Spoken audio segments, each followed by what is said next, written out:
All right, everyone. Welcome to the Basspig YouTube channel.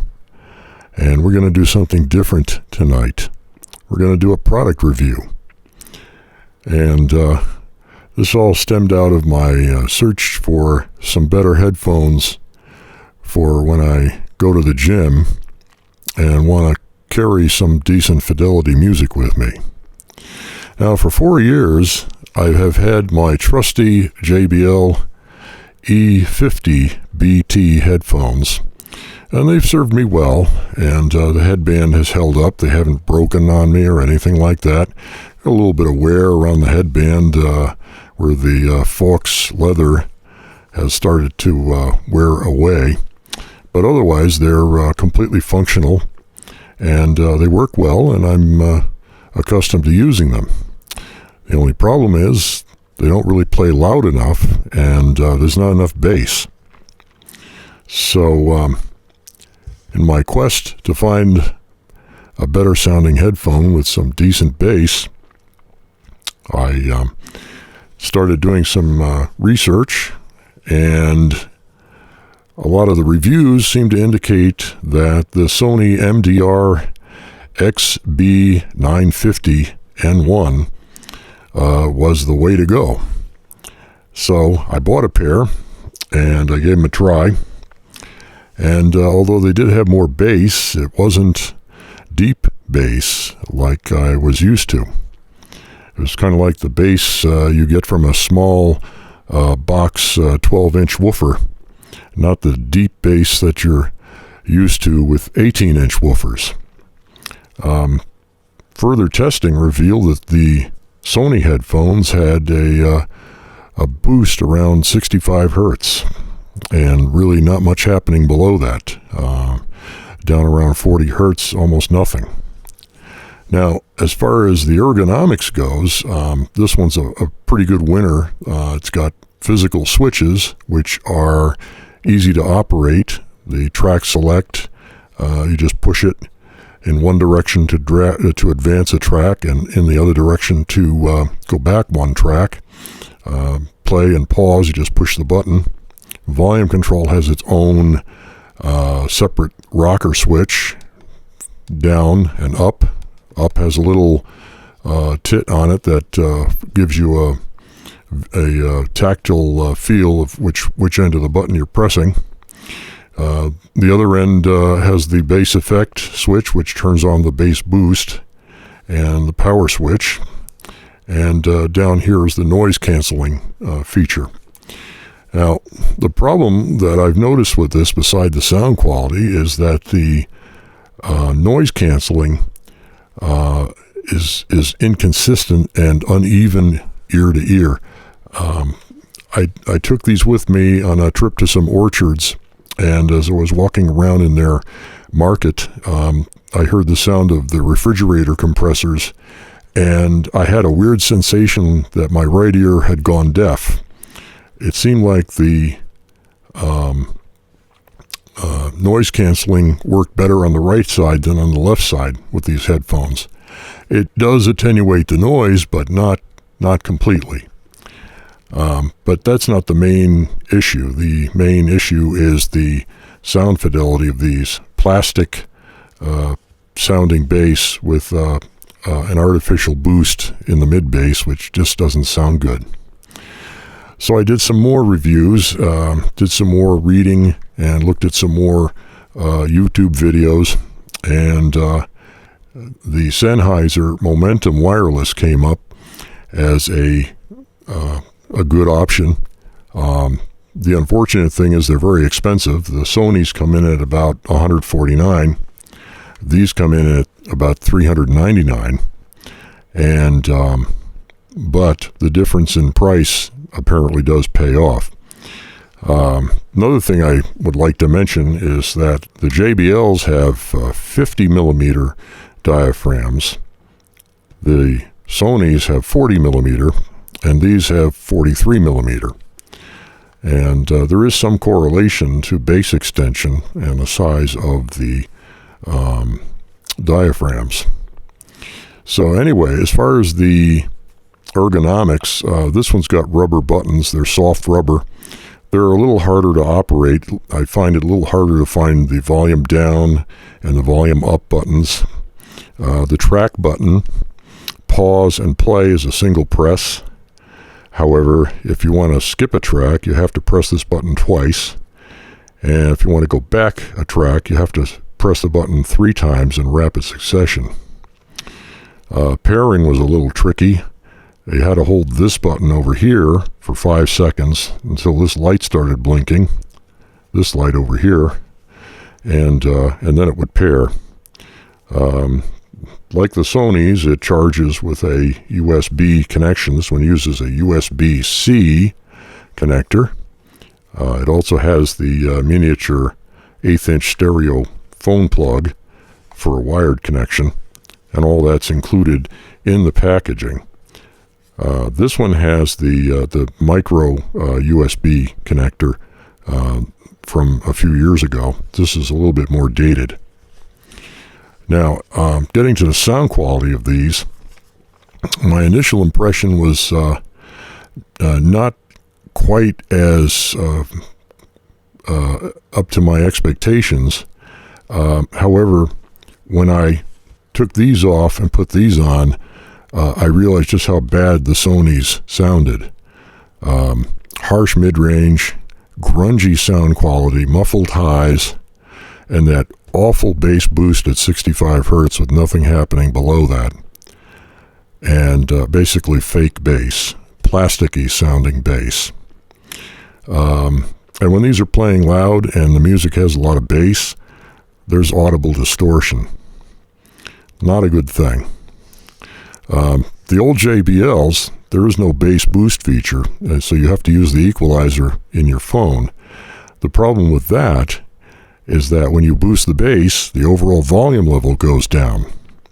So you end up with no more actual bass. You just end up lowering everything else. The Sennheiser Momentums, on the other hand, deeper bass, much more bass extension. And I've noticed on quite a few songs that have some thump down in the 20 hertz range, you can feel the pressure on your eardrums. And it's quite noticeable. There's definitely good bass extension down to 20 hertz with these headphones. I heard no audible distortion with these. They seem to have lots and lots of headroom. And the design of the headband is a lot more rugged, I think, than what I see here with this plastic contraption that Sony has. Reading the reviews, there were quite a few that said that within 3 months, these points here would develop a crack and the headphone ear cup would break off, and therefore rendering the headset useless. This one has a possibly stainless steel headband. The interesting feature is when you close the headphones like this, fold them up, they shut off automatically. When you open them, they turn on automatically. And the light comes on, and it reconnects with the phone, which is a kind of an interesting feature. It took me a while to figure this out because in the abbreviated instruction manual that came with it, it doesn't say how to turn the thing on or off. So that was a bit of an extra credit research I had to do. This one, of course, has an on-off power button. You have to hold it for at least 2 seconds before it toggles. The JBLs were nice because I just pressed the button for half a second and it would link up and it would establish a connection almost immediately. These both take a bit longer. They both say they're connected, but it's a good 4 or 5 more seconds before the music starts coming out of the headphones instead of out of the phone speaker. I think that may be because of the aptX codec. There may be a longer buffer time because of the higher fidelity and the higher bitrate. These appear to have some kind of genuine leather ear pads. They're more comfortable. They completely cover the ears, and they make a good seal. So in that respect, it's a more comfortable headset to wear, and I think for long-term listening, it's going to be more comfortable than something like the Sonys here, which press on the ear, and after an hour or so can leave you with a little bit of soreness in your earlobes. Now, the other thing about this is that I don't know that there's any markings under here to indicate what these switches do, so once you peel this label off, you're going to have to remember the functions. And the top button here is the noise cancellation function, and it works really, really well. When you turn that feature on, you are greeted with complete silence in the absence of any program material. And I did my test where I walked into my shop, and the sound of blower fans and things like that, normally when I would walk in there with the Sony headphones and I would turn around, the left and the right ear would seem to get confused. It didn't seem to keep the noise cancellation constant. I would hear more noise in the left ear than in the right, and it wasn't really working. This one, no matter how I orient my head or which direction I'm facing relative to the noise source, it's quiet. So the noise cancellation on these works really well. So let's talk a little bit more about the sound quality. My old trusty JBLs, when you compare them in a listening session with the same piece of music, these have a dominant peak around 900 hertz. The bass is fairly extended, but there's no bass boost. The highs are so-so, but it's a grittier sound, and I think probably because this uses the old SBC codec, which is a lower bit rate and a lower quality of compression. This one, oddly enough, even though it uses aptX, it doesn't really sound any better as far as grit is concerned. Granularity and grit are about the same on this set of headphones. This one here, the Sennheiser, is noticeably different from the other two. The high end is more crystalline and sweet. The mid-range is smoother. The bass has real extension that's not fake. And when you do use the app that runs on Android phones, the equalizer application is kind of weird. It's not really an equalizer per se. It's this weird water fluid animation kind of thing that looks like this, a sine wave. It's just bizarre. But anyway, you adjust it up and down by turning or pushing this little slider here, and it does this weird smile-shaped curve. Anyway, I find it up around here, it provides a good punchy, deep bottom end without compromising too much of the mids and the highs. There's a couple other things in here. You can control the noise cancellation, and you can control the transparent hearing, which are both replicated by this switch over here. You can turn the noise cancellation on or off, and then there's a feature called transparent hearing, which uses the internal microphones in the headset to pass the sound from the room to the headset. It works. It's not quite the same sound quality as what you would get with your own hearing, but it's pretty effective if you want to be able to hear conversation or whatever going on around you while you're listening to music.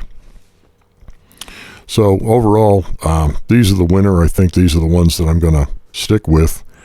It looks like the headband is going to last, whereas I'm not too confident that these are going to stand up to the rigors of time, especially as plastic deteriorates with ozone and ultraviolet attacking the plastic and making it get softer and brittle and break down eventually.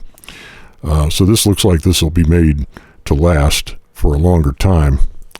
And it takes about 3 hours to charge fully from the USB-C. It comes with a USB-C to USB-C cable, but it also comes with an adapter to take the USB-C to the regular full-sized USB jack that we've been used to on our computers for 2 decades now. So overall, the Momentum Wireless is an expensive headset, but if you absolutely have to have the closest thing to high fidelity that you can get in a wireless Bluetooth headset, this is probably the best way to go. It's going to cost you the better part of $400 in the U.S. And hopefully it's a one-time investment and it'll last for a long time. As a side note, I've been using it with the Samsung Note 10 Plus, which again was part of the reason why I decided to upgrade the headphones, because the Samsung supports these higher-end codecs. And I decided that maybe it's a good time to retire my 4-year-old trusty JBL headphones, which never quite allowed me to reach sonic nirvana in the gym, for something that comes a lot closer to a genuine certifiable Basspig experience. So these get my formal Basspig tested and approved seal. The Sennheiser Momentum wireless headphones. And that's it, folks. I hope you've enjoyed this brief informal review of some headphones, and we'll look forward to you hitting the like button and subscribe to the channel if you are interested in getting notified of future content.